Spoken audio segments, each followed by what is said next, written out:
A apropriação cultural é um fenômeno complexo e controverso que ocorre quando elementos culturais de determinados grupos são utilizados de maneira superficial ou inadequada por membros de outras culturas, geralmente para fins de entretenimento ou lucro. Tais práticas frequentemente resultam na perpetuação de estereótipos e na exploração dos símbolos e tradições de comunidades marginalizadas. Dentro da indústria do entretenimento, alguns exemplos de apropriação cultural são o blackface, que envolve a prática de pessoas não negras pintarem seus rostos para representar de forma caricata pessoas negras, perpetuando estereótipos e ofendendo profundamente a comunidade negra. Além disso, temos o Asian Fishing, que consiste em indivíduos não asiáticos que usam técnicas de maquiagem e edição de fotos para parecerem asiáticos, o que desconsidera a identidade e a história dessas comunidades, e transformando-as em meros objetos de consumo e fetiche. E também temos o Koreabu, termo usado para descrever pessoas que adotam de maneira superficial e sem compreensão a cultura coreana, muitas vezes perpetuando estereótipos e reduzindo a diversidade e a riqueza dessa cultura a um único estereótipo. A apropriação cultural vai bem além de simples influência ou eliminação de outras culturas. Se trata do uso irresponsável, descontextualizado e até desrespeitoso dos elementos de outras culturas. Isso contribui para a marginalização e a exploração. Nós devemos buscar uma abordagem diferente que seja consciente e respeitosa, valorizando a diversidade cultural sem desconsiderar a perspectiva da própria cultura. A apropriação cultural também pode ser observada em plataformas de mídias sociais, como o TikTok, onde vídeos curtos e tendências se espalham rapidamente. E o TikTok tem se tornado um espaço popular para a expressão criativa e cultural. Também surgiram preocupações sobre a apropriação cultural nessas plataformas. No entanto, é importante notar que o TikTok também pode ser um espaço para o compartilhamento cultural, autêntico e inclusivo, no qual criadores de diferentes origens podem colaborar, aprender e celebrar as suas culturas de maneira respeitosa. É fundamental que os usuários estejam cientes das questões de apropriação cultural e busquem educar-se sobre as culturas que desejam explorar, dando o devido crédito e reconhecimento às suas origens. Pelo levantamento de respeito, diversidade e compreensão do TikTok e em outras plataformas de mídias sociais requer um esforço coletivo. Os criadores e espectadores devem estar dispostos a questionar suas próprias ações e compartilhar informações sobre a importância da apropriação cultural e da maneira responsável. A educação e a conscientização são essenciais para garantir que o TikTok e outras plataformas sejam espaços inclusivos, nos quais as culturas sejam valorizadas e celebradas de forma autêntica e respeitosa. Estrela das redes sociais e criadora de conteúdo mais conhecida por sua conta no TikTok, Mashkipira, onde posta vídeos de cosplay. Conquistou mais de 1,6 milhões de seguidores na plataforma.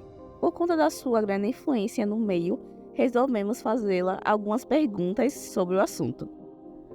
O que você acha sobre a apropriação cultural na cultura nerd no geral? E como ela se integra no meio cosplay? Então, no meio geek, eu creio que não existe apropriação como a gente está acostumado, né? Ao seu extremo, a algo racista, a algo tenebroso. A gente tem um grupo de pessoas no meio geek que se aproveita de estar no meio para fingir que algo de uma cultura não pertencente a ela, a pertença. Também não acho que a apropriação se aplique diretamente em cosplays, afinal, a gente está aqui para se vestir de todos os personagens, independente da cor e da origem deles. E assim como todos viemos de uma origem diferente, de uma cor diferente, independente de onde somos. Com ressalvas, é claro, com personagens que representam uma cultura específica, né? Há personagens que foram criados como representantes de uma cultura muito clara, uma cultura muito nítida, que é o caso de alguns personagens como Pantera Negra, talvez até Mulan se encaixe um pouco. Eu não tenho muita certeza sobre a Mulan, mas dependendo da representação dela, talvez sim.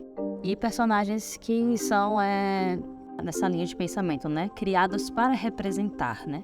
Apesar de eu achar também que isso não impeça a gente de fazer o cosplay, mas existe um senso comum ali de que o interessante seria que isso não acontecesse. É porque, né? Aquele personagem é um representante, né? Isso dá a ele um nível de que ele não é mais uma fantasia como personagens mais casuais, né? Como personagens como o Super-Homem, que é um super-herói normal, essas coisas. E é claro, com as ressalvas de atos racistas, ações racistas, como de apropriação étnica, como blackface, ele está cansado de explicar, e Asian Fishing também, com o uso de fitas para puxar os olhos, essas coisas. Você já acabou fazendo ou presenciando algum tipo de apropriação cultural nesse meio? Sim, quando eu era pequena, quando eu tinha uns 12, 13 anos, eu vi na internet várias modas japonesas e coreanas, etc. E eu descobri um estilo chamado Zeng, o Zeng, não sei pronunciar corretamente, mal sei português, imagino outras línguas. E usava isso como uma forma de mascarar a insegurança que eu tinha com a minha aparência, que eu sofria bullying, etc. Mas isso me fez cometer um Asian Fishing, porque enquanto a gente não tem informação, né, enquanto criança, a gente acha aquilo bonito e a gente quer se parecer com aquelas meninas fofinhas. Então, a gente não reconhece isso, né? Mas a partir do momento em que eu conheci o termo, anos depois, creio que todo otaku possa ter passado por algo parecido, enquanto não aprende sobre essas questões, isso foi parado, eu não voltei a fazer nada parecido, e serviu como uma experiência. Eu ainda tive algumas questões de insegurança, mas nada que interferisse realmente em uma questão de apropriação. Mas eu acho que tem mais a ver com a nossa fantasia de ser parte de algo e não com a maldade quando a gente é pequeno, né? Após a gente crescer, após a gente ter o conhecimento, experiência, buscar pelo entendimento e continuar ali, aí é um problema a se questionar. Aí é a coisa já do caráter da pessoa. Você acredita que esse seja um problema muito relevante no meu cosplay?